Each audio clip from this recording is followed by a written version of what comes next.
Good morning, friends. Myself Kedar Badeka, and today I'm taking the lecture of nanotechnology and surface modifications. So, is this is one of the new subject in your seventh semester, which is about the nanotechnology. So, in this subject, I will teach you the chapter number 5, which is the different kind of the surface modifications processes or surface modifications techniques. So, as I explained you in a very easy language, those who are new to the nanotechnology, I will explain you some of the in basic word to about the nanotechnology. So basically यहाँ पे nano technology के आपकी ये syllabus है nano technology, उसके अंदर एक chapter है सरफेस मॉडिफिकेशंस, राइट। अब सरफेस मॉडिफिकेशन कैसे किया जाता है, क्यों किया जाता है, किस तरह से किया जाता है, ये सब आपके सामने ऐसे क्वेश्चंस आ सकते हैं। तो फर्स्ट ऑफ ऑल हम लोग एक चीज़ को समझने की कोशिश कर रहे हैं। इससे पहले आपने इस सब्जेक्ट के अंदर एक चैप्टर जो आशीष सर ने आपको पढ़ाया था, चैप्टर नंबर 4, वो आपने पढ़ लिया है, राइट। अब मैं यहाँ से आपका एक डिफरेंट चैप्टर स्टार्ट करने जा रहा हूँ। तो उससे पहले मैं आपको थोड़ा सा बेसिक इसके बारे में कुछ डिस्कस करना चाहता हूँ कि नैनो टेक्नोलॉजी का इम्पोर्टेंस क्या है, हमें इस सरफेस मॉडिफिकेशंस के बारे में हमें क्यों समझना ज़रूरी है। तो बेसिकली नैनो टेक्नोलॉजी जो है वो एक इंजीनियरिंग के अंदर एक सबसे एडवांस उभरता हुआ जो है वो एक फील्ड है। इस फील्ड के अंदर बेसिकली मैं आपको इस चीज़ के ऊपर ज़्यादा फोकस करके ले जाने की कोशिश करूँ तो उससे पहले आपको ये समझना चाहिए कि नैनो टेक्नोलॉजी ये जो वर्ड है, तो ये वर्ड का जो इन्वेंशंस है वो काफ़ी कुछ इसका रिलेशंस जो है वो मटेरियल साइंस एंड मेटलर्जी के साथ जो आपने थर्ड सेमेस्टर में एक सब्जेक्ट पढ़ा था MSM, उससे निकल के बाहर आता है, राइट। अब बेसिकली नैनो टेक्नोलॉजी का मतलब क्या होता है कि नैनो लेवल के ऊपर आपके पास जो भी मटेरियल्स है, राइट, आप नैनो पार्टिकल के ऊपर उस चीज़ का इन्वेस्टिगेशंस करें। अगर आप प्रोसेसेस के ऊपर काम कर रहे हैं, राइट, तो how that process is very micro level which affect the material. Suppose मैं किसी मटेरियल के ऊपर जो है वो हीट अप्लाई कर रहा हूँ, ये एक बेसिक एग्जांपल है, राइट। अगर मैं कुछ मटेरियल के ऊपर हीट अप्लाई कर रहा हूँ तो उस हीट के वजह से जो है उसके नैनो पार्टिकल के ऊपर एक छोटा सा इसका एक एटम्स है, उसका एक पार्टिकल, उस पार्टिकल के ऊपर उस हीट का क्या अफेक्ट हो रहा है, तो वो समझने के लिए हमें नैनो टेक्नोलॉजी को समझना बहुत ज़रूरी हो जाता है। हमें इस चैप्टर के अंदर जो मैं आपको चैप्टर नंबर 5 पढ़ाने वाला हूँ, उस चैप्टर के अंदर उतने डेप्थ तक नहीं जाना है। हमारा जो फोकस रहेगा इस चैप्टर के अंदर वो बेसिकली सरफेस मॉडिफिकेशन प्रोसेसेस के ऊपर रहेगा। सरफेस मॉडिफिकेशन प्रोसेसेस जो है वो नैनो टेक्नोलॉजी के कंसेप्चुअल थिंकिंग के साथ मैं आपको रिलेट करके बताने की कोशिश करूँगा। Is it clear? ओके। तो सबसे पहले इस चैप्टर नंबर 5 का जो ये टॉपिक है, इस टॉपिक के अंदर टोटल हम लोग 10 लेक्चर कंडक्ट करने वाले हैं, राइट। आज के दिन मैं आपको 2 लेक्चर की सीरीज़ भेजूँगा। उसके अंदर आज हम लोग डिस्कशन करने की कोशिश करेंगे the surface modifications with the help of the energy, right. Different kind of the source of the energy, heat sources हो सकते हैं।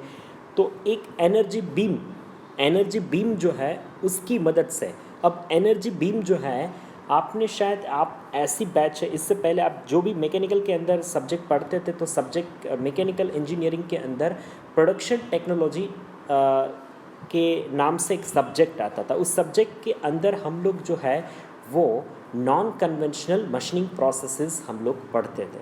अब आप के सिलेबस के अंदर जहाँ तक मुझे याद है, जहाँ तक आपके 5th सिक्स सेमेस्टर के अंदर आपका सिर्फ इंडस्ट्रियल इंजीनियरिंग था, आपका प्रोडक्शन टेक्नोलॉजी करके सब्जेक्ट जो है वो ऑप्शनल में चला गया था, तो शायद ये आपने नहीं पढ़ा होगा। तो इसका बेसिस जो है वो यहाँ से लिया गया है कि सरफेस मॉडिफिकेशंस कैसे हो सकता है।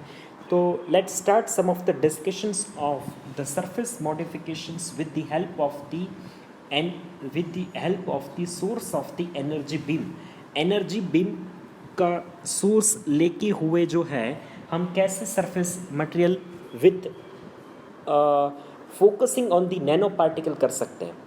यहाँ पे आपका सबका फोकस जो रहेगा ना, वो हमें इस चीज़ को नज़र में लेके हुए ये चीज़ हमें स्टडी करनी है कि हम जो भी डिस्कशंस करेंगे वो सरफेस मॉडिफिकेशंस एक एनर्जी बीम से लेके जो है वो कैसे नैनो पार्टिकल के ऊपर जो है वो मॉडिफिकेशंस हो सकता है।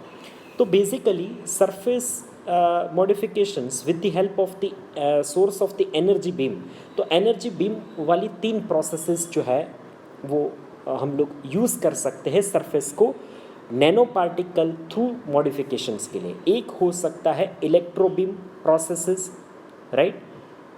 जो इलेक्ट्रॉन होता है, प्रोटॉन और इलेक्ट्रॉन आपने सुना होगा ना, उस इलेक्ट्रॉन एलिमेंट को हम एक ट्यूब के थ्रू डायरेक्टली जो है वो मटेरियल के ऊपर फोकस करवाएंगे।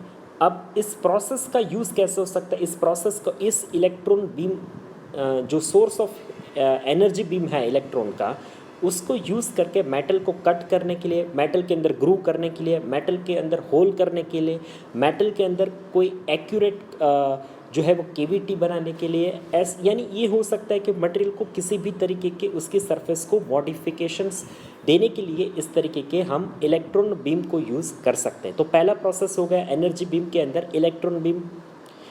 दूसरा प्रोसेस हो गया आपका ion beam machining process, right. हम लोग आयन बीम मशीनिंग प्रोसेस का यूज़ कर सकते हैं। और थर्ड प्रोसेस आपका हो गया लेज़र बीम।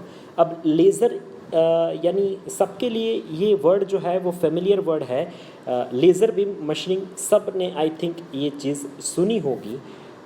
किसी के लिए भी ये जो है वो लेज़र बीम मशीनिंग जो है वो कुछ नया प्रोसेस नहीं है। सब ने एक बार लेज़र का नाम सुना ही होगा। उसी laser as a source of energy, उस लेज़र को, रूबी लेज़र को as a source of heat energy use करते हुए हम कैसे उस सरफेस को मॉडिफाइड कर सकते हैं। तो लेज़र को यूज़ करते हम लोग उस लेज़र को एप्लीकेशन वाइज हम अगर हम लोग देखने की कोशिश करें तो हम लोग उस हीट सोर्स ऑफ दी, उस energy source of the laser, we can cut the material, we can join the material. So laser welding भी हो सकता है और लेज़र कटिंग भी हो सकता है। तो बेसिकली मैंने आपको ये पहला जो टॉपिक था उसका बेसिक जो है वो मैंने आपको आसान लैंग्वेज के अंदर समझाने की इस पहले टॉपिक के अंदर कोशिश की है इस लेक्चर के अंदर। तो बेसिकली हमारा फोकस क्या है? हमारा टॉपिक है surface modifications with the help of the source of energy beam. तो सोर्स ऑफ एनर्जी बीम के अंदर 3 प्रोसेसेस हमारे सिलेबस के अंदर काउंट हो सकते हैं। पहला इलेक्ट्रॉन बीम हो गया। एनर्जी बीम की अगर हमने बात बोली है तो किस 3 तरीके के एनर्जी बीम होते हैं, राइट। तो पहला हमारे पास हो गया first which is the electron beam, second which is the ion beam, third which is the laser beam machining process और सरफेस मॉडिफिकेशन प्रोसेस। अब यहाँ पे मैंने आपको बताया कि किस तरीके से सरफेस मॉडिफिकेशंस कर सकते हैं। तो ये तीनों प्रोसेस जो है वो बेसिकली क्या करते हैं, तो इसका जो बीम जो है जो ट्यूब में से, रूबी लेज़र ट्यूब में से या फिर इलेक्ट्रॉन वैक्यूम चैम्बर में से, इसका जो नोज़ल में से जो एक बीम जो है वो जनरेट होता है। जैसे एक लाइट का बीम कैसे जनरेट होता है, उसी तरीके से एक लाइट जैसा एक बीम जनरेट होता है।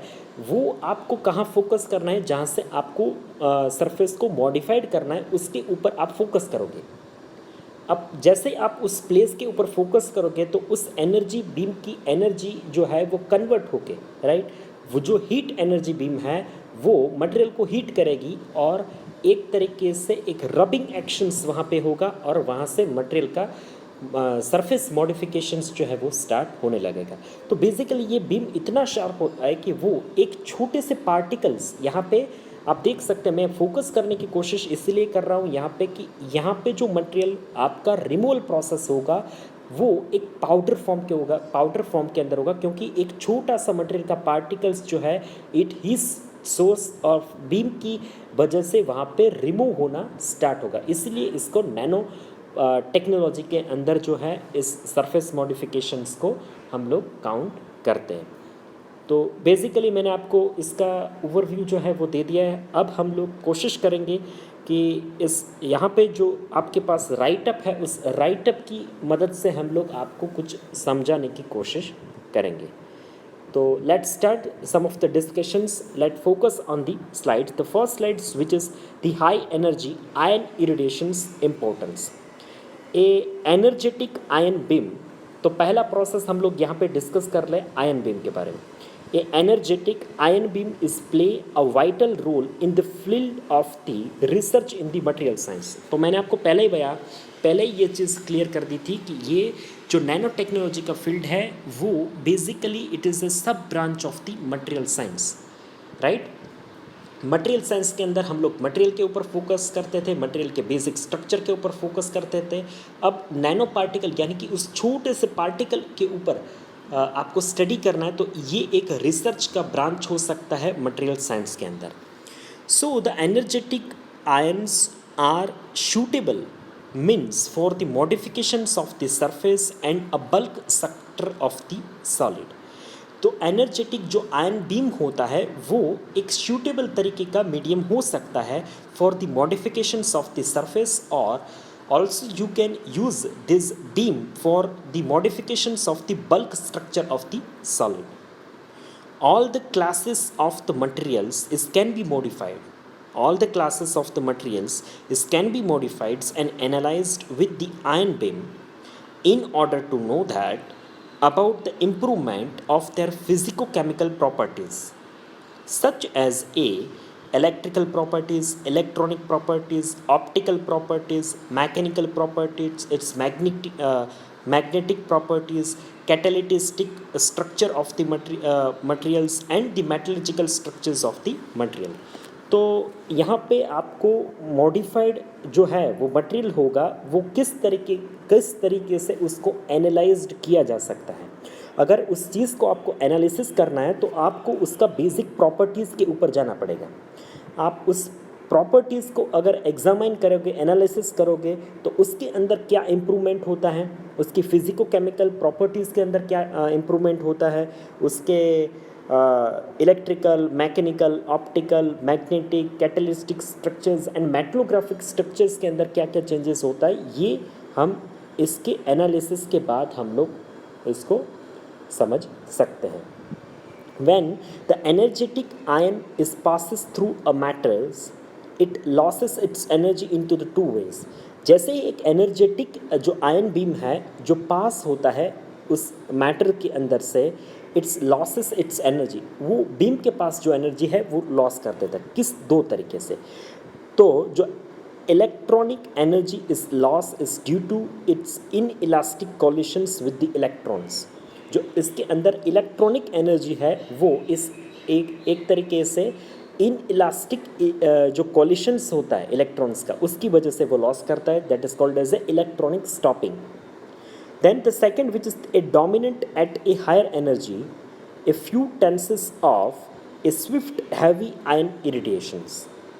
Now the second which is a nuclear losses is due to the elastic collisions with the atoms of the solid, which is called as a nucleation stopping, a dominant at the low energy. So we can focus, there is a two way of the medium where the energy losses is to be possible। So यहाँ पे समझने की कोशिश करते हैं कि ये दो तरीके होते कैसे और इसमें मेजरली क्या चेंजेस हो सकते हैं। So the electron and ion machinings, यहाँ पे आप इस फिगर के अंदर कोशिश कर सकते हैं, मैं आपको थोड़ा सा जूम करके बताने की कोशिश कर रहा हूँ इस स्लाइड के अंदर, तो आप फोकस करिएगा कि यहाँ पे जो है वो एक क्लोज्ड वैक्यूम चैम्बर है। इस क्लोज्ड वैक्यूम चैम्बर के अंदर जो है वो एक हाई वोल्टेज केबल के थ्रू जो है वो यहाँ पे एक दो चीज़ आपको एक डायाफ्राम लगाया गया है। उस डायाफ्राम जो है उसके ऊपर जो है एक जो आपका रहेगा which is working as a cathode grid, the second which is working as a anode, और the electron beam gun. Electron beam gun जो है एक इलेक्ट्रॉन बीम गन होता है जो पावर सप्लाई के साथ कनेक्टेड होता है। उसके दो इर्द गिर्द आप जो आपको बीम दिख रहा है ना, बीम को गन दिख रहा है, गन के दोनों तरफ एक जो है वो एनोड है और एक जो है वो कैथोड है। जैसे ही आप उस गन के अंदर पावर सप्लाई स्टार्ट करेंगे तो due two of the anode and cathode the passing this electrical energy through the gun which is converted into the one of the beam and with the help of the diaphragm, जो दो तरीके के आपको slot दिख रहे हैं ना round के इर्द गिर्द, राइट, वहाँ पे वो बीम जो है वो फोकस हो जाता है। वो वैक्यूम चैम्बर के अंदर वो जाके फोकस होके जो है वो इलेक्ट्रॉन बीम जो है वो मैग्नेटिक लेंस के थ्रू उसका जो है वो डायरेक्शंस हम लोग उसको फोकस कर सकते हैं मैग्नेटिक लेंस से। एंड द डिफ्लेक्शंस कॉइल जो रहती है वो भी उसी तरीके का काम कर सकता है, उसको कहाँ पे आपको फोकस करके उसको डाइवर्ट करना है। तो उस वैक्यूम चैम्बर के ऊपर एक नीचे वाले पोर्शन पे ऊपर एक छोटा सा स्लॉट दिया गया है जहाँ से वो बीम जो है वो बाहर निकल सकता है और वो फोकस करेगा वर्कपीस के ऊपर। जैसे ही वो बीम जो है वो एनर्जेटिक बीम जो है वो वर्कपीस के ऊपर फोकस करेगा तो आप वर्कपीस के ऊपर देख सकते हैं कि वर्कपीस जो है वहाँ पे आप जैसे ही वो बीम फोकस करेगा तो उस बीम के फोकस हाई एनर्जेटिक बीम के फोकस के थ्रू जो है वो वहाँ पे मटेरियल रिमूवल जो है वो स्टार्ट हो जाएगा। तो ये पूरा प्रोसेस जो है क्योंकि ये जो बीम रहता है वो इतना हायर एनर्जेटिक बीम रहता है, इसीलिए इस हायर टेम्परेचर के साथ वो फोकस होता है। इसीलिए जो है इस पूरे प्रोसेस को एक वैक्यूम चैम्बर के अंदर जो है वो परफॉर्म किया जा सकता है, किया जाता है, जिसके लिए एक एक्सीडेंशियल हैजार्डियस कंडीशंस जो है वो किसी के लिए डेवलप्ड ना हो। So let's focus on the writing.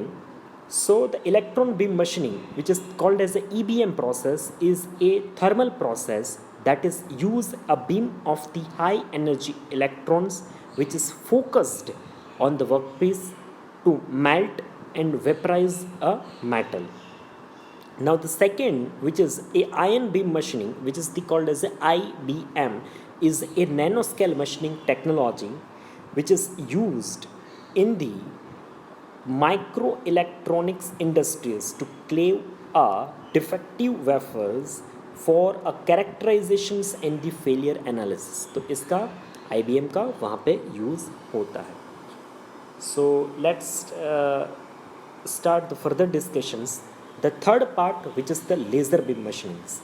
A laser beam machining process which is called as a LBM process, which is used and intensively a focused coherent stream of the light to vaporize or chemically ablate the materials. तो laser के अंदर जो है laser beam machining process के अंदर we are using an intensively focus coherent stream of the light. एक focused किया हुआ एक स्ट्रीम ऑफ लाइट जो है वो हम लोग यूज़ करते हैं to vaporise the chemically ablate material, जिससे हम उस focused high energetic light beam source को यूज़ करते हुए उस मेटल को वेपराइज या फिर केमिकली उस चीज़ को उस मटेरियल को एप्लाइड कर सकते हैं। अब यहाँ पे जो है वो आपको इस लेज़र बीम मशीनिंग प्रोसेस का जो है वो एक स्कीमेटिकल फिगर दिया गया है, तो उसको मैं आपको पहले समझाने की कोशिश करता हूँ कि ये बेसिकली चीज़ है क्या। तो let's start some of the discussions on the laser beam machines. तो दो आपको जो है वो इलिप्टिकल रिफ्लेक्टिंग केविटीज़ दी गई है, उस केविटीज़ के अंदर जो है वो फ्लैश लैंप दिया गया है। उस फ्लैश लैंप जो है वो दोनों तरीके से फ्लैश लैंप जो है वो लैंप में से एक लाइट सोर्स ऑफ एनर्जी जो है वो रिलीज़ होती है, वो किस मटेरियल के ऊपर फोकस होती है, तो वहाँ पे एक लेज़र मटेरियल रहता है। अब लेज़र मटेरियल के अंदर जो है हम लोग रूबी लेज़र जो है वो हम लोग यूज़ कर सकते हैं। अब जैसे ही वो फोकस लैम्प में से एनर्जी जो है वो जो बीम है वो लेज़र मटेरियल के थ्रू जो है उसके ऊपर जो है पास होगा, उसकी बैक साइड पे हम लोग ने एक रिफ्लेक्टिव मिरर रखा है, जिसकी वजह से वो उस साइड से जो है वो बीम जो है वो रिफ्लेक्ट होके एक डायरेक्शंस के अंदर ही उसको हमें फोकस करके उस डायरेक्शंस के अंदर ले जाना है। तो वो जो लेज़र मटेरियल जो है उस बीम के वजह से जो है वो एक एनर्जी जनरेट करेगा, उस एनर्जी को एक तरीके से वहाँ पे डायरेक्ट होके it is converted into the laser beam, and that laser beam which is focused through the lens, and with the use of that lens they are focused, and it's focusing on the material where the metal which is to be removal is to be required, and the source of that energy is very high, that the temperature of that laser beam which is very high, as the material where the laser beam which is to be focused, the metal is to be removed, and it is immediately vaporized, it is immediately vaporized from that plate, from that place, and this way the material is to be removed in the laser beam machinings. So this process which is also which is performed in a very closed chamber of the closed chamber of such and like vacuum conditions, or we can say that the very closed conditions where there is a no external certain kind of the energy which is to be affecting, which is to be affecting during the processing. तो laser beam machining हमने यहाँ पे समझने की कोशिश की है। बहुत इजी प्रोसेस है, इतना कोई डिफ़िकल्टीज प्रोसेस नहीं है, पर difficulties in the manner of the accuracy, क्योंकि ये सारी process electron beam machining process, laser beam machining process और आयन बीम मशीनिंग प्रोसेस, जो amount of the metal removal जो होता है वो बहुत ही कम मात्रा के अंदर होता है, क्योंकि आप समझिए ये प्रोसेस जो है वो पार्टिकल के ऊपर, नैनो पार्टिकल के ऊपर जो है वो light source, energy force, beam source जो है वो फोकस करती है, राइट। तो यहाँ पे जो रिमूवल ऑफ द मेटल होगा वो पार्टिकल टू पार्टिकल्स होगा, एक पार्टिकल से दूसरे पार्टिकल्स को हम लोग रिमूव करते जाए। पहले एक पार्टिकल रिमूव होगा सरफेस के ऊपर का, फिर वो जैसे रिमूव हो गया तो फिर दूसरा होगा, तीसरा होगा, चौथा होगा, पर इस तरीके से वहाँ पे मेटल रिमूवल प्रोसेस को हम लोग ऑब्जर्व कर सकते हैं।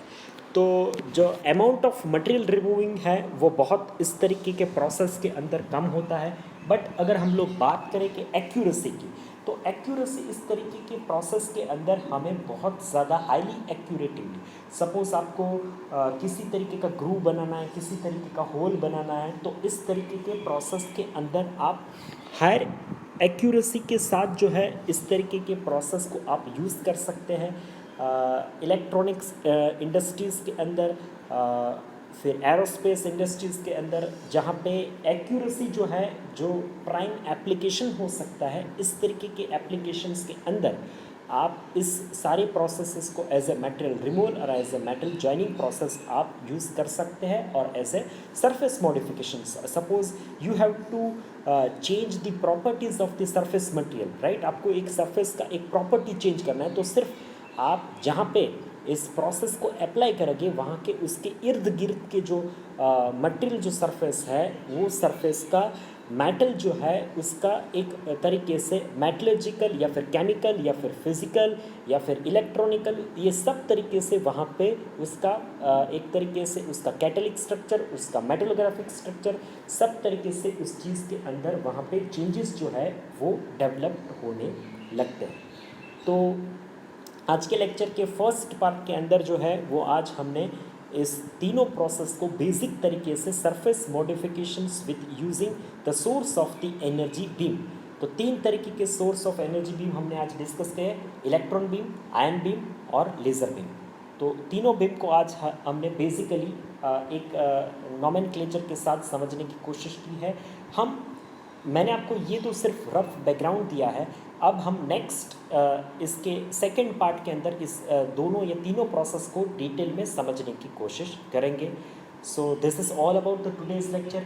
After watching this video lecture, you have to write your enrollment number into the comment sections, which is counted as your online attendance. So please uh, watch this lecture very focusedly and try to understand the concept of these surface modifications with the help of the energy source wing.